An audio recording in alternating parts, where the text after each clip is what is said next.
લક્ષ્ય ન્યૂઝ, એક નજર, એક લક્ષ્ય.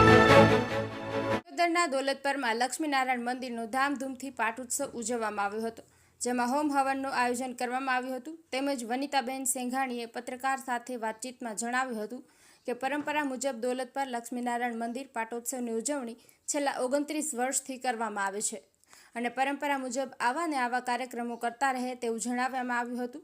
તેમજ આ સહિતના આગેવાનો ખાસ ઉપસ્થિત રહ્યા હતા. તેમજ યજ્ઞ વિધિ દેવકૃષ્ણ વાસુએ કરાવી હતી.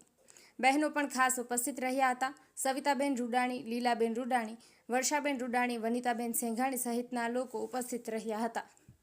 દર્શન સોની, દયાપર. હું કેતન માવજીભાઈ જમાણી, દોલતપર ગામ. આજે વૈશાખ સુદ સાતમના રોજ લક્ષ્મીનારાયણ સમાજના પાટ ઉત્સવ ખૂબ જ ધામધૂમથી ઉજવવામાં આવે. આજે અહીંથી 7 ટોળકાઓએ ભાગ લઈ અને હવનકુંડમાં બેઠેલા અને નારાયણ મહારાજ અમારા એમના હસ્તે આ યજ્ઞની વિધિ કરાવવામાં આવી. એના પછી ધામધૂમથી આરતી કરવામાં આવી, ભગવાનના ભોગ ધરવામાં આવ્યા અને આજે જે પ્રસાદ હતો